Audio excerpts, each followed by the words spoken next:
Hello and welcome to the news at 7 on Human Rights Radio 101.1 FM Abuja. My name is Oikeke Igado Kure. The headlines this are: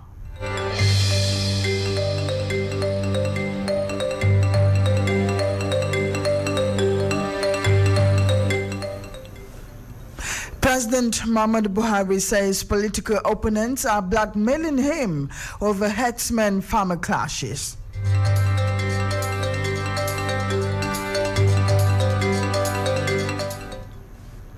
Nigeria marks World Population Day, and on the foreign scene, all boys and football coach free from Tham Luang Cave. And in sports, France makes it to finals of World Cup in Russia 2018. Details of this and more in a moment. Please stay with us.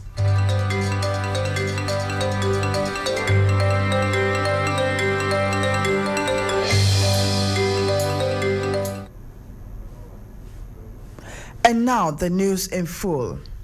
President Muhammadu Buhari on Tuesday led other leaders of the All Progressive Congress (APC) to Ekiti State in a bid to ensure that the party's candidate Kayode Fayemi emerges winner at Saturday's governorship election. The president, while addressing a huge crowd of APC supporters, said they should be cautious of the blackmail against him regarding the herdsmen and farmers clashes. The president said some people are accusing him of not doing anything about the clashes because he is a Fulani man. He said, on the contrary, his administration is doing everything to curtail the situation and provide a lasting solution to that problem. The Deputy Senate President has criticized President Muhammadu Buhari and the Nigerian police for mobilizing 30,000 officers for the forthcoming Ekiti election. Senator Ike Ekweremadu frowned at the deployment of the officers at a time many parts of the country are facing security challenges. He was speaking on Tuesday during a debate on the bill seeking to repeal and reenact the Police Act. The act seeks to reform the current Police Act of 1943, which has been in existence for over 70 years without any amendment. A statement by police spokesman Jimoh Moshood on Sunday had said the Deputy Inspector General of Police in charge of operations, 30,000 personnel, 2 patrol surveillance helicopters have been deployed to Ekiti.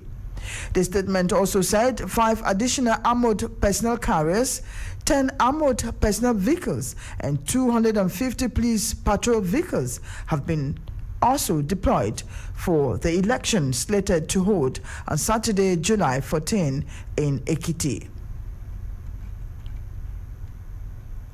The journey to 2019 general elections has taken a new shape as opposition political parties sign deal to wrestle power from the ruling All Progressive Congress (APC). This comes as the People's Democratic Party (PDP) signed a memorandum of understanding with 38 other parties in an alliance under the aegis of Coalition of Unity Political Parties (CUPP). The alignment is expected to result in a government of national unity that will feature a common candidate in the presidential and other elections in 2019 general elections. It's a big competition, and that is a very good sign of democracy because people will be allowed to play their game the way it should be, and we believe that it will create a very good playing ground for people to compete for the different positions in the country, from the presidency down to the list of the positions. I think the good development means that people can really come together if actually it will work the way they have outlined it. I don't see what would be different, but if it will help, let them add 40 more parties. We need things to change. We need constant power supply, amenities. These things we've been saying for years. I was born in Nigeria. 30 years later, I'm still saying the same thing. It's bad. It's really bad. We just need that change. I don't know what PDP is planning on doing, but if it's the right step they're taking, let them go ahead and do it. I think it will help. I think so. I'm not either on PDP or APC side. I'm after Nigeria getting better. That's where I stand. I think the aim is to win the 2019 coming election, because that is how APC did 2015, and they be able to overthrow PDP. And now Nigerians have seen that APC have failed the Nigerian people. And one way for PDP and other parties to overthrow this present government that is giving hardship to Nigerians is for them to come together to overthrow the existing government. I believe PDP have learned their lessons. I believe they might carry people along. Meanwhile, the All Progressive Congress, APC, has said that the group, which called itself Reformed All Progressive Congress, RAPC, is not a faction of the APC. Spokesman of the party, Bolaji Abdullahi, on Tuesday said the APC respect the right of any group to join the coalition of opposition political parties ahead of the 2019 general elections. In another development, the presidency on Tuesday described the signing of a memorandum of understanding MOU between the People's Democratic Party PDP, RAPC, as well as 38 other political parties as a coalition of corruption. RAPC, a faction of the ruling All Progressive Congress, on Monday signed an MOU with the PDP and other parties ahead of the 2019 elections. The main objective of the agreement, which has been generating reactions, is to defeat President Muhammadu Buhari at the polls. Special Assistant to President Muhammadu Buhari on social media, Loretta Onoche, said the coalition is full of partakers and defenders of corruption. Ahead of the 2019 general elections, the Independent National Electoral Commission, INEC, on Tuesday expressed deep concerns over the non-collection of permanent voters' cards, PVCs, by eligible voters across the country. The commissioner said over 17 million PVCs were yet to be collected, with about 8 months to the elections.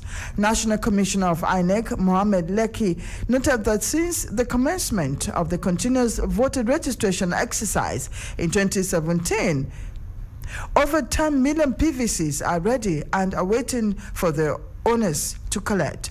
According to him, the Commission has taken a step further to ease the stress involved in the collection process. A National Assembly Joint Ad Hoc Committee has recommended the immediate suspension of the senator representing Delta Central, Ovie Omo-Agege, for 180 legislative days over the theft of the Senate maize. The recommendation was made by the committee investigating the invasion of the Senate at the conclusion of the investigations. The committee also recommended that Senator Omo-Agege be prosecuted alongside 6 other suspects who allegedly accompanied him into the chamber on the day of that incident. They are to be prosecuted for treasonable felony, assault on National Assembly members of staff, conspiracy to steal, and eventual theft of the Senate maize. The Senate maize has, however, since been recovered by the police. Today is marked globally as World Population Day. This year has the theme Family Planning is a Human Right. As Nigerians join the rest of the world to mark the day, they say parents have a basic human right to determine freely and responsibly the number and spacing of their own children. Family planning is definitely a human right, both for the people who plan and for the child who would have either been born or not born, depending on the planning. Because life here is given to us by God, but how we live it is an issue of the kind of choices we make. The kind of excuses that people had in the past, why they just went on having children, they have disappeared. They are easily controlled now. There's immunization to ensure that the child will survive beyond the danger zone. Even if the child doesn't have any health challenge, what about the economic challenges? If you can only cope with 3 children and then you now have 12, then you know that the same resources you will have used for 3 is what you will use for 12. I support family planning, child spacing. Only give birth to kids you can take care of. If you can take care of 1, you shouldn't have 2. If you have 12 children, then you should be able to take care of them. Most of the things happening in Nigeria right now is due to the fact that most parents cannot take care of their kids. Ladies go into prostitution, the men go into robbery, terrorism, and other vices that really annoy people. So I think I support it 100%. If you cannot take care of 3, don't have 3. If you can, go ahead and have more. Raising up a child is not just a matter of money. It's also an issue of the quality time that you spend with your children, the emotional support that you give them as they're growing up, so that they grow up as confident and useful citizens. So definitely, I don't think there's anything to debate in this. It is a human right, definitely. And of course, the woman who has to carry the baby 9 months, plus all the challenges that we know, you need to give your wife a good life. And that means you should not overburden her. It's good for you to have the number of children you can train, not bringing children who will be problem to the society. This is celebration marks the 50th anniversary of the 1968 International Conference on Human Rights, where family planning was for the first time globally affirmed to be a human right. The conference affirmed that women and girls have the right to avoid the fatigue, depletion, and danger of too many pregnancies and too close together. It also said men and women have the right to choose when and how often to embrace parenthood, if at all. Meanwhile, the National Population Commission, NPC, says family planning is a pathway to achieving demographic dividend in the country. The commissioner also said it was fundamental to the realization of the 2030 Agenda for Sustainable Development. Eze Duro Ihioma, chairman of the commission, said this at a conference as part of activities to commemorate 2018 World Population Day in Abuja. According to him, family planning is the first and last step in managing population.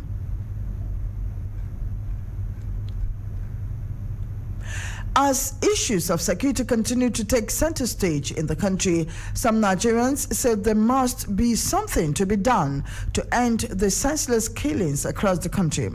They told our correspondents in this interview that serious measures are what is needed.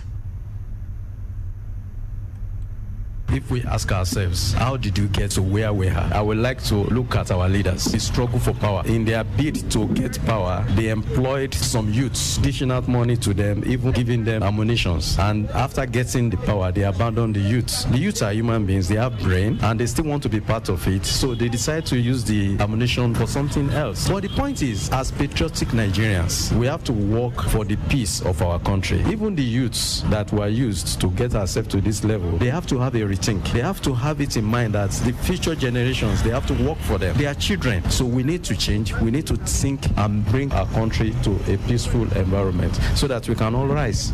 The only thing that government could do in terms of security is to create or form state policing. That is the only way. Like in Plateau State, what happened? We have something like state policing. They're able to see when they are coming in. A strange person is coming to the town with weapons. Federal government police cannot see to all this because you can see some villages, they don't have police station. When somebody in a federal cycle, a big fish, is going with 20, 30 policemen. So state policing is highly supported. We are having mass burial every day. There is insecurity everywhere. Next year will be terrible for Nigeria for hunger because those people who goes to farm are afraid to go to farm because when they go there, we eliminate them. And because of that, go to Benue, go to all these people that always use farm as their profession. Today, they are not doing well again because they are afraid. When they go to the farm, you find out that this men will go there and slaughter them. And if government did not do anything about this, by next year, there will be hunger in this country, Nigeria, because there's no food here and there. So the insecurity is increasing day by day. We are praying that the government should look into it and bring peace to Nigeria. If there's no peace, nobody will be happy. The rich will not be happy. The poor will not be happy. Nobody will be happy. Kaduna State Police Command has announced total ban on all processions ahead of the trial of Shia leader Ibrahim Al-Zakzaky today. A statement issued by the command spokesman Mukhtar Aliyu said there would be heavy deployment of security personnel to safeguard the general public. He said residents should be extra vigilant of their environment, persons around them, and activities of suspicious persons disturbing the peace. He said part of the strategy put in place would be traffic diversion on Independence Way, Bida Road, and all roads leading to Ibrahim Taiwo Road. Aliyu stressed that the ban on all forms of processions or demonstrations in the state was still in force, and the police roads leading to Ibrahim Taiwo that violates the ban. We now take a short break. We'll be right back. Please do stay with us.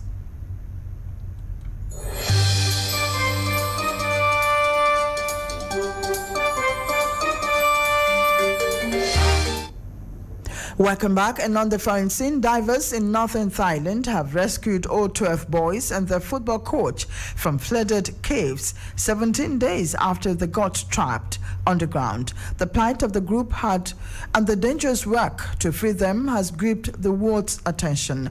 The first of the boys were brought out on Sunday, but the last of the group were only freed on Tuesday evening. They got stuck deep inside the caves on the 23rd of June after heavy rains caused flooding and cut out of their route out.